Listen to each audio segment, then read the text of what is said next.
Hi, here we go again. I've read this to you once before. I know you haven't seen it, but I don't know what happened to it. It disappeared. So I'm going to read it to you again. Um, this is chapter 12 from Lord of the Flies, and it's called Cry of the Hunters. I'm very curious as to whether your predictions that I assigned today will be anything like what the end of the book actually is. We'll see. Excuse me.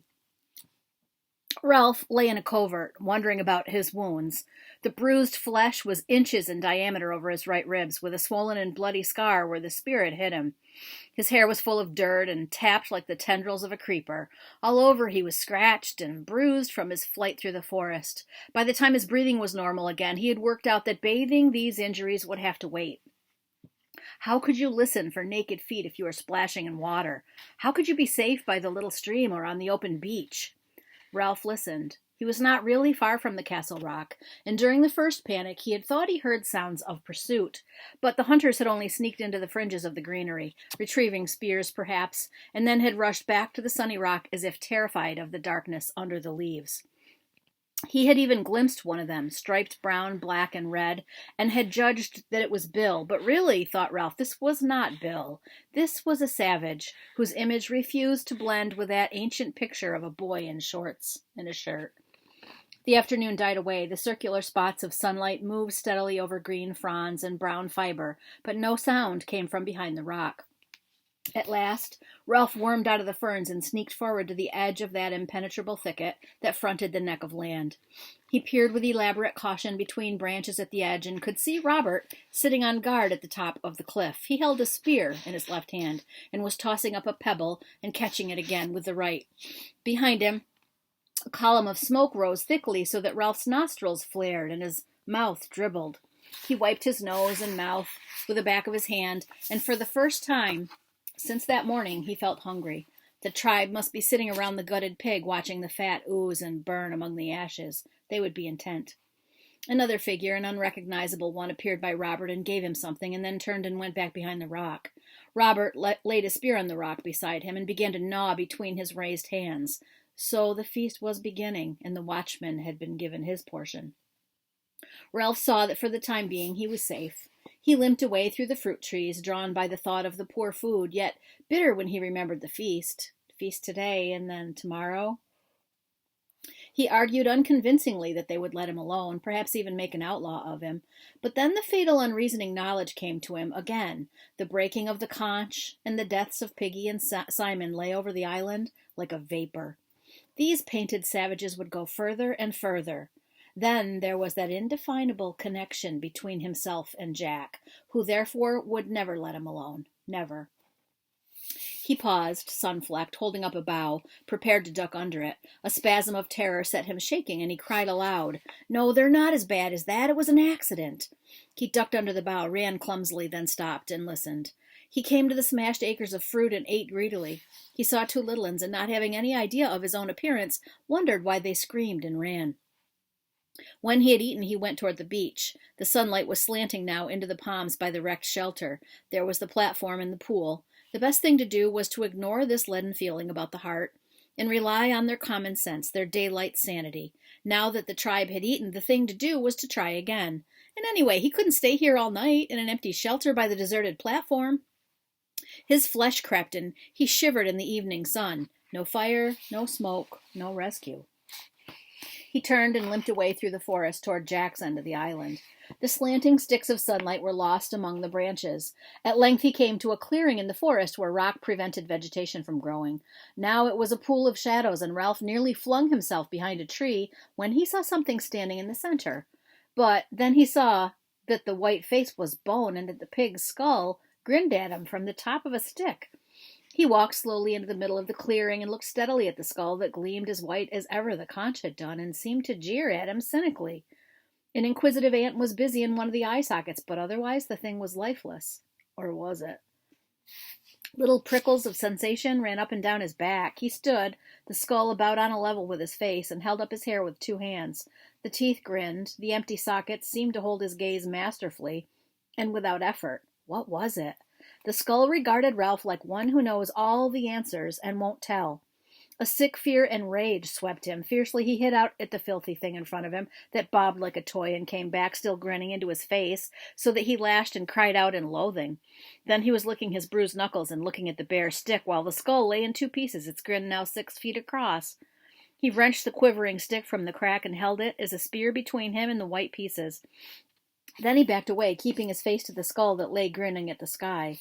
When the green glow had gone from the horizon and the night was fully accomplished, Ralph came again to the thicket in front of the castle rock. Peeping through, he could see that the height was still occupied, and whoever it was up there had a spear at the ready. He knelt among the shadows and felt his isolation bitterly. They were savages, it was true, but they were human, and the ambushing fears of the deep night were coming on. Ralph moaned faintly. Tired though he was, he could not relax and fall into a well of sleep for fear of the tribe. Might it not be possible to walk boldly into the fort, say, "I've got packs," laugh lightly, and sleep among the others? Pretend they were still boys, schoolboys who had said, "Sir, yes, sir," and worn caps? Daylight might have answered yes, but darkness and the horrors of death said no. Lying there in the darkness, he knew he was an outcast, 'cause I had some sense. He rubbed his cheek along his forearm, smelling the acrid scent of salt and sweat and the staleness of dirt. Over to the left, the waves of the ocean were breathing, sucking down, then boiling back over the rock. There were sounds coming from behind the castle rock. Listening carefully, detaching his mind from the swing of the sea, Ralph could make out a familiar rhythm. "Kill the beast, cut his throat, spill his blood." The tribe was dancing. Somewhere on the other side of this rocky wall there would be a dark circle, a glowing fire, and meat. They would be savoring food in the comfort of safety. A noise nearer at hand made him quiver. Savages were clambering up the castle rock, right up to the top, and he could hear voices. He sneaked forward a few yards and saw the shape at the top of the rock change and enlarge. There were only 2 boys on the island who moved or talked like that. Ralph put his head down on his forearms and accepted this new fact like a wound. Sam and Eric were part of the tribe now. They were guarding the castle rock against him. There was no chance of rescuing them and building up an outlaw tribe at the other end of the island. Sam and Eric were savages like the rest. Piggy was dead, and the conch smashed to powder. At length the guard climbed down. The 2 that remained seemed nothing more than a dark extension of the rock. A star appeared behind them and was momentarily eclipsed by some movement. Ralph edged forward, feeling his way over the uneven surface as though he were blind. There were miles of vague water at his right, and the restless ocean lay under his left hand, as awful as the shaft of a pit. Every minute the water breathed round the death rock and flowered into a field of whiteness. Ralph crawled until he found the ledge of the entry in his grasp. The lookouts were immediately above him, and he could see the end of a spear projecting over the rock. He called, very gently, "Sam and Eric." There was no reply. To Carrie he must speak louder, and this would rouse those striped and inimical creatures from their feasting by the fire. He set his teeth and started to climb, finding the holds by touch. The stick that had supported the skull hampered him, but he would not be parted from his only weapon. He was nearly level with the twins before he spoke again. "Sam and Eric." He heard a cry and a flurry from the rock. The twins had grabbed each other and were gibbering. "It's me, Ralph." Terrified that they would run and give the alarm, he hauled himself up until his head and shoulders stuck over the top. Far below his armpit he saw the luminous flowering around the rock. "It's only me, Ralph." At length they bent forward and peered in his face. We didn't know what it was. We thought." Memory of their new and shameful loyalty came to them. Eric was silent, but Sam tried to do his duty. "You gotta go, Ralph. You go away now." He wagged his spear and essayed fierceness. "You shove off, see?" Eric nodded agreement and jabbed his spear in the air. Ralph leaned on his arms and did not go. "I came to see you 2. His voice was thick. His throat was hurting him now, though it had received no wound. "I came to see you 2. Words could not express the dull pain of these things. He fell silent while the vivid stars were split and danced all ways. Sam shifted uneasily. "Honest, Ralph, you better go." Ralph looked up again. "You 2 aren't painted. How can you—" If it were light, shame would burn them at admitting these things, but the night was dark. Eric took up, and then the twins started their antiphonal speech. "You got to go because it's not safe. They made us. They hurt us." "Who, Jack?" "Oh, no." They bent to him and lowered their voices. "Push off, Ralph. It's a tribe. They made us. We couldn't help it." When Ralph spoke again, his voice was low and seemed breathless. "What have I done? I liked him, and I wanted us to be rescued." Again the stars spilled about the sky. Eric shook his head earnestly. "Listen, Ralph. Never mind what sense. That's gone. Never mind about the chief. You gotta go for your own good. The chief and Roger. Yes, Roger. They hate you, Ralph. They're going to do you. They're going to hunt you tomorrow. But why? I don't know. And Ralph, Jack the chief says it'll be dangerous. And we've got to be careful and throw our spears like at a pig. We're going to spread out in a line across the island. We're going forward from this end until we find you. We've got to give signals like this. Eric raised his head and achieved a faint ululation by beating on his open mouth, and then he glanced behind him nervously, like that. Only louder, of course. But I've done nothing, whispered Ralph urgently. I only wanted to keep a fire. He paused for a moment, thinking miserably of the morrow. A matter of overwhelming importance occurred to him. What do you... He could not bring himself to be specific at first, but then fear and loneliness goaded him. When they find me, what are they going to do? The twins were silent. Beneath him, the death rock flowered again. What are they... Oh, God, I'm hungry. The towering rock seemed to sway under him. Well, what? The twins answered his question indirectly. You gotta go now, Ralph. For your own good. Keep away as far as you can. Won't you come with me? 3 of us, we'd stand a chance. After a moment's silence, Sam spoke in a strangled voice. You don't know Roger. He's a terror. And the chief, they're both terrors. Only Roger. Both boys froze. Someone was climbing toward them from the tribe. He's coming to see if we're keeping watch. Quick, Ralph. As he prepared to let himself down the cliff, Ralph snatched at the last possible advantage to be wrung out of this meeting. I'll lie up close in that thicket down there, he whispered, so keep them away from it. They'll never think to look so close. The footsteps were still some distance away. Sam, I'm going to be all right, aren't I? The twins were silent again. Here, said Sam suddenly, take this. Ralph felt a chunk of meat pushed against him and grabbed it. But what are you going to do when you catch me? Silence above. He sounded silly to himself. He lowered himself down the rock. What are you going to do? From the top of the towering rock came the incomprehensible reply. Roger sharpened a stick at both ends. Roger sharpened a stick at both ends? Ralph tried to attach a meaning to this, but could not. He used all the bad words he could think of in a fit of temper that passed into yawning. How long could you go without sleep? He yearned for a bed and sheets, but the only whiteness here was the slow spilt milk luminous round the rock 40 feet below where Piggy had fallen. Piggy was everywhere, was on this neck, was become terrible in the darkness and death. If Piggy were to come back now out of the water with his empty head, Ralph whimpered and yawned like a little one. The stick in his hand became a crutch on which he reeled. And then he tensed again. There were voices raised on the top of the castle rock. Sam and Eric were arguing with someone, but the ferns and the grass were near. That was the place to be in, hidden, and next to the thicket that would serve for tomorrow's hideout. Here, and his hands touched grass, was a place to be in for the night, not far from the tribe, so that if the horrors of the supernatural emerged, one could at least mix with humans for the time being, even if it meant... What did it mean? A stick sharpened at both ends? What was there in that? They had thrown spears and missed all but one. Perhaps they would miss next time, too. He squatted down in the tall grass, remembered the meat that Sam had given him, and began to tear at it ravenously. While he was eating, he heard fresh noises, cries of pain from Sam and Eric, cries of panic, angry voices. What did it mean? Someone besides himself was in trouble, for at least one of the twins was catching it. Then the voices passed away down the rock, and he ceased to think of them. He felt with his hands and found cool, delicate fronds backed against the thicket. Here, then, was the night's lair. At first light, he would creep into the thicket, squeeze between the twisted stems, ensconce himself so deep that only a crawler like himself could come through, and that crawler would be jabbed. There he would sit, and the search would pass him by, and the cordon waver on, ululating along the island, and he would be free. He pulled himself between the ferns, tunneling in. He laid the stick beside him and huddled himself down in the blackness. One must remember to wake at first light in order to diddle the savages, and he did not know how quickly sleep came and hurled him down a dark interior slope. He was awake before his eyes were open, listening to a noise that was near. He opened one eye, found the mold an inch or so from his face, and his fingers gripped into it, light filtering between the fronds of fern. He had just time to realize that the long-ago nightmares of falling and death were past, and that the morning was come, when he heard the sound again. It was a ululation over by the seashore, and now the next savage answered, and the next. The cry swept by him across the narrow end of the island, from sea to lagoon, like the cry of a flying bird. He took no time to consider, but grabbed his sharp stick and wiggled back among the ferns. Within seconds, he was worming his way into the thicket. but not before he had glimpsed the legs of a savage coming toward him. The ferns were thumped and beaten, and he heard legs moving in the long grass. The savage, whoever he was, ululated twice, and the cry was repeated in both directions, then died away. Ralph crouched still, tangled in the ferns, and for a time he heard nothing. At last he examined the thicket itself. Certainly no one could attack him here, and moreover he had a stroke of luck. The great rock that had killed Piggy had bounded into this thicket and bounced there right in the center, making a smashed space a few feet in extent each way. When Ralph had wiggled into this, he felt secure and clever.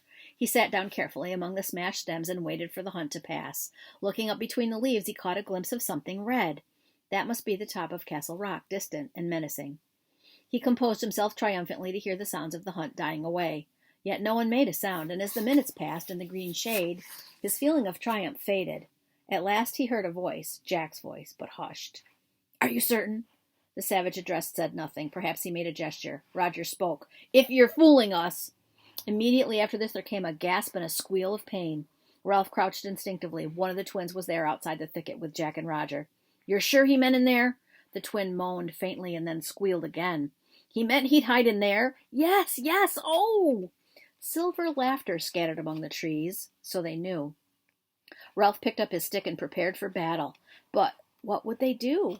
It would take them a week to break a path through the thicket, and anyone who wormed his way in would be helpless. He felt the point of his spear with his thumb and grinned without amusement. Whoever tried that would be stuck, squealing like a pig. They were going away, back to the tower rock. He could hear feet moving, and then someone sniggered.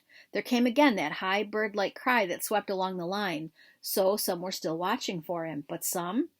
There was a long, breathless silence. Ralph found that he had bark in his mouth from the gnawed spear. He stood and peered upwards to the castle rock. As he did so, he heard Jack's voice from the top. "Heave! Heave! Heave!" The red rock that he could see at the top of the cliff vanished like a curtain, and he could see figures and blue sky. A moment later the earth jolted. There was a rushing sound in the air, and the top of the thicket was cuffed, as with a gigantic hand. The rock bounded on, thumping and smashing toward the beach, while a shower of broken twigs and leaves fell on him. Beyond the thicket the tribe was cheering. Silence again. Ralph put his fingers in his mouth and bit them. There was only one other rock up there that they might conceivably move, but that was half as big as a cottage, big as a car, a tank. He visualized its probable progress with agonizing clearness. That one would start slowly, drop from ledge to ledge, trundle across the neck like an outsized steamroller. "Heave! Heave! Heave!" Ralph put down his spear and then picked it up again. He pushed his hair back irritably, took 2 hasty steps across the little space, and then came back. He stood looking at the broken ends of branches. Still silence. He caught sight of the rise and fall of his diaphragm and was surprised to see how quickly he was breathing. Just left of center, his heartbeats were visible. He put the spear down again. "Heave! Heave! Heave!" A shrill, prolonged cheer. Something boomed up on the red rock. Then the earth jumped and began to shake steadily, while the noises steadily increased. Ralph was shot into the air, thrown down, dashed against branches. At his right hand and only a few feet away, the whole thicket bent, and the roots screamed as they came out of the earth together. He saw something red that turned over slowly as a mill wheel. Then the red thing was past, and the elephantine progress diminished toward the sea. Ralph knelt on the plowed-up soil and waited for the earth to come back. Presently the white broken stumps, the split sticks, and the tangle of the thicket refocused. There was a kind of heavy feeling in his body where he had watched his own pulse. Silence again, yet not entirely so. They were whispering out there, and suddenly the branches were shaken furiously at 2 places on his right. The pointed end of a stick appeared. In panic, Ralph thrust his own stick through the crack and struck with all his might. "Ah!" His spear twisted a little in his hands, and then he withdrew it. "Ooh, ooh!" Someone was moaning outside, and a babble of voices rose. A fierce argument was going on, and the wounded savage kept groaning. Then there was silence. A single voice spoke, and Ralph decided that it was not Jack's. "See, I told you. He's dangerous." Lost it, sorry. The wounded savage moaned again. What else? What next? Ralph fastened his hands around the chewed spear and his hair fell. Someone was muttering only a few yards away toward the castle rock. He heard a savage say, "No," in a shocked voice, and then there was suppressed laughter. He squatted back on his heels and showed his teeth at the wall of branches. He raised his spear, snarled a little, and waited. Once more the invisible group sniggered. He heard a curious trickling sound, and then a louder crepitation, as if someone were unwrapping great sheets of cellophane. A stick snapped, and he stifled a cough. Smoke was seeping through the branches in white and yellow wisps. The patch of blue sky overhead turned to the color of a storm cloud, and then the smoke billowed around him. Someone laughed excitedly, and a voice shouted, "Smoke!" He wormed his way through the thicket toward the forest, keeping as far as possible beneath the smoke. Presently he saw open space and the green leaves of the edge of the thicket. A smallish savage was standing between him and the rest of the forest, a savage striped red and white and carrying a spear. He was coughing and smearing the paint about his eyes with the back of his hand as he tried to see through the increasing smoke. Ralph launched himself like a cat, stabbed, snarling, with the spear, and the savage doubled up. There was a shout from beyond the thicket, and then Ralph was running with the swiftness of fear through the undergrowth. He came to a pig run, followed it for perhaps 100 yards, and then swerved off. Behind him, the ululation swept across the island once more, and a single voice shouted 3 times. He guessed that was the signal to advance, and sped away again till his chest was like fire. Then he flung himself down under a bush and waited for a moment till his breathing steadied.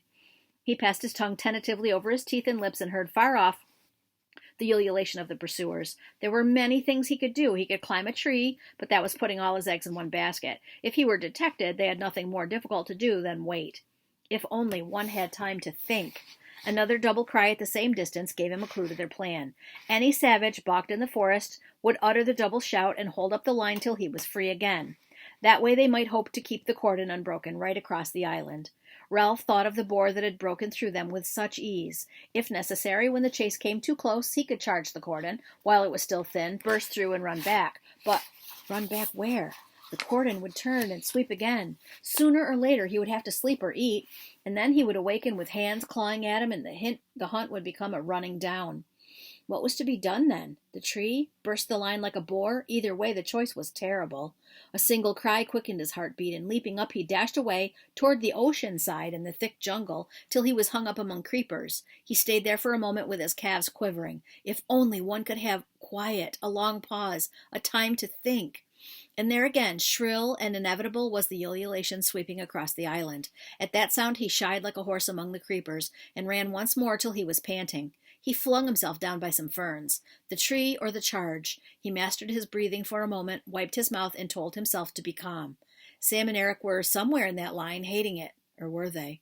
And supposing instead of them, he met the chief, or Roger, who carried death in his hands. Ralph pushed back his tangled hair and wiped the sweat out of his best eye. He spoke aloud. Think. What was the sensible thing to do? There was no piggy to talk sense. There was no solemn assembly for debate, nor dignity of the conch. Think. Most he was beginning to dread the curtain that might waver in his brain, blacking out the sense of danger, making a simpleton of him. A third idea would be to hide so well that the advancing line would pass without discovering him. He jerked his head off the ground and listened. There was another noise to attend to now, a deep grumbling noise, as though the forest itself were angry with him. A somber noise across which the ululations were scribbled excruciatingly, as on slate. He knew he had heard it before somewhere, but had no time to remember. Break the line, a tree, hide and let them pass. A nearer cry stood him on his feet, and immediately he was away again, running fast among thorns and brambles. Suddenly he blundered into the open, found himself again in that open space, and there was the fathom-wide grin of the skull, no longer ridiculing a deep blue patch of sky, but jeering up into a blanket of smoke. Then Ralph was running beneath trees, with the grumble of the forest explained. They had smoked him out and set the island on fire. Hide was better than a tree, because you had a chance of breaking the line if you were discovered. Hide, then. He wondered if a pig would agree, and grimaced at nothing. Finding the deepest thicket, the darkest hole on the island, and creep in. Now as he ran, he peered about him. Bars and splashes of sunlight flitted over him, and sweat made glistening streaks on his dirty body. The cries were far now and faint. At last he found what seemed to him the right place, though the decision was desperate. Here, bushes and a wild tangle of creeper made a mat that kept out all light of the sun. Beneath it was a space, perhaps a foot high, though it was pierced everywhere by parallel and rising stems. If you wormed into the middle of that, you would be 5 yards from the edge and hidden, unless the savage chose to lie down and look for you. And even then you'd be in darkness, and if the worst happened, and he saw you, then you had a chance to burst out at him, fling the whole line out a step, and double back. Cautiously, his stick trailing behind him, Ralph wormed between the rising stems. When he reached the middle of the mat, he lay and listened. The fire was a big one, and the drum roll that he had thought was left so far behind was nearer.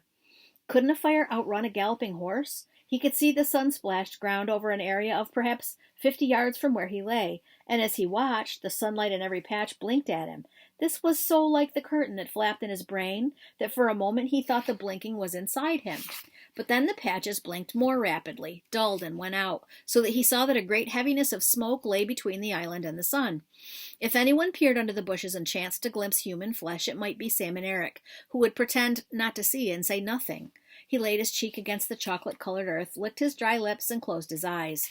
Under the thicket the earth was vibrating very slightly, or perhaps there was a sound beneath the obvious thunder of the fire, and scribbled ululations that was too low to hear. Someone cried out. Ralph jerked his cheek off the earth and looked into the dulled light. They must be near now, he thought, and his chest began to thump. Hide, break the line, climb a tree. Which was the best after all? The trouble was you only had one chance. Now the fire was nearer. Those volleying shots were great limbs, trunks even, bursting. The fools, the fools! The fire must be almost at the fruit trees. What would they eat tomorrow? Ralph stirred restlessly in his narrow bed. One chance, nothing. What could they do? Beat him? So what? Kill him? A stick, sharpened at both ends. The cries suddenly nearer jerked him up. He could see a striped savage moving hastily out of a green tangle and coming toward the mat where he hid, a savage who carried a spear. Ralph gripped his fingers into the earth. Be ready now, in case. Ralph fumbled to hold his spear so that it was the point foremost, and now he saw that the stick was sharpened at both ends. The savage stopped 15 yards away and uttered his cry. Perhaps he can hear my heart over the noises of the fire. Don't scream. Get ready. The savage moved forward so that you could only see him from the waist down. That was the butt of his spear. Now you could see him from the knee down. Don't scream. A herd of pigs came squealing out of the greenery behind the savage and rushed away into the forest. Birds were screaming, mice shrieking, and a little hopping thing came under the mat and cowered. 5 yards away the savage stopped, standing right by the thicket, and cried out. Ralph drew his feet up and crouched. The stake was in his hands, the stake sharpened at both ends, the stake that vibrated so wildly that grew long, short, light, heavy, light again. The ululation spread from shore to shore. The savage knelt down by the edge of the thicket, and there were lights flickering in the forest behind him. You could see a knee disturb the mold. Now the other, 2 hands, a spear, a face. The savage peered into the obscurity beneath the thicket. You could tell that he saw light on this side and on that, but not in the middle. There. In the middle was a blob of dark, and the savage wrinkled up his face, trying to decipher the darkness. The seconds lengthened. Ralph was looking straight into the savage's eyes. Don't scream. You'll get back. Now he's seen you. He's making sure. A stick. Sharpened. Ralph screamed. A scream of fright and anger and desperation. His legs straightened. The screams became continuous and foaming. He shot forward, burst the thicket, was in the open, screaming, snarling, bloody. He swung the stake, and the savage tumbled over, but there were others coming toward him, crying out. He swerved as a spear flew past, and then was silent, running.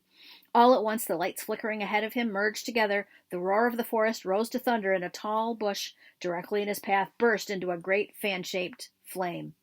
He swung to the right, running desperately fast, with the heat beating on his left side and the fire racing forward like a tide. The ululation rose behind him and spread along, a series of short, sharp cries, the sighting call. A brown figure showed up at his right and fell away.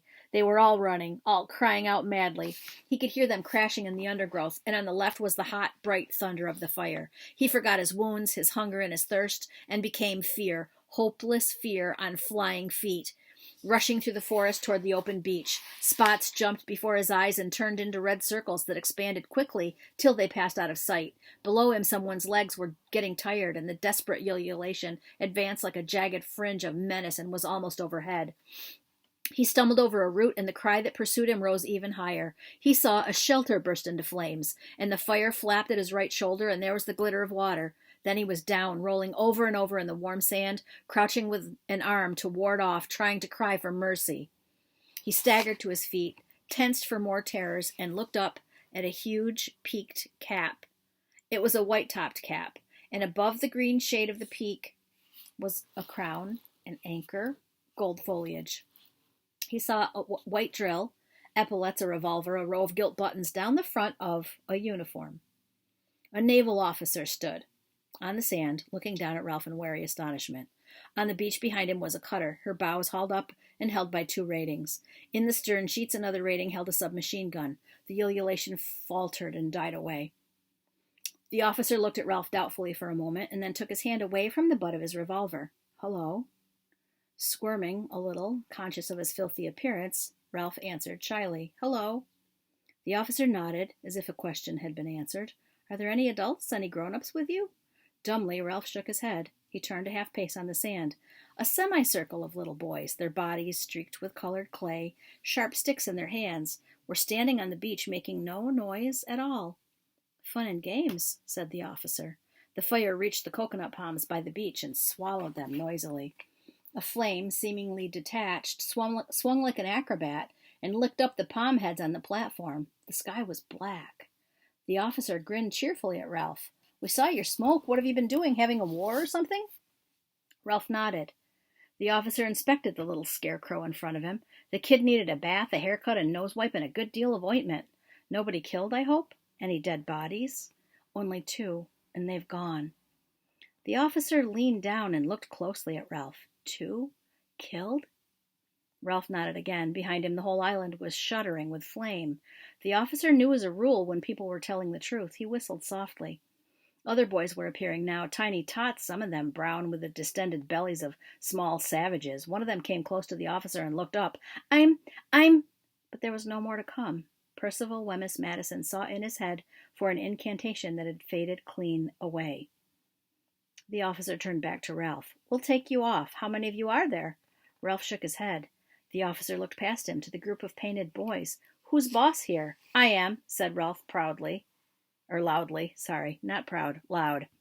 A little boy who wore the remains of an extraordinary black cap on his red hair, and who carried the remains of a pair of spectacles at his waist, started forward and then changed his mind and stood still. We saw your smoke, and you don't know how many of you there are? No, sir. I should have thought, said the officer, as he visualized the search before him, I should have thought that a pack of British boys, you're all British, aren't you, would have been able to put up a better show than that. I mean, it was like that at first, said Ralph, before things... He stopped. We were together then. The officer nodded helpfully. I know, jolly good show like the Coral Island. Ralph looked at him dumbly. For a moment he had a fleeting picture of the strange glamour that had once invested the beaches. But the island was scorched up like deadwood. Simon was dead, and Jack had... The tears began to flow and sobs shook him. He gave himself up to them now, for the first time on the island, great, shuddering spasms of grief that seemed to wrench his whole body. His voice rose under the black smoke before the burning wreckage of the island, and infected by that emotion, the other little boys began to shake and sob too. And in the middle of them, with filthy body, matted hair, and unwiped nose, Ralph wept for the end of innocence, the darkness of man's heart, and the fall through the air of the true wise friend called Piggy. The officer, surrounded by these noises, was moved and a little embarrassed. He turned away to give them time to pull themselves together, and waited, allowing his eyes to rest on the trim cruiser in the distance. The end.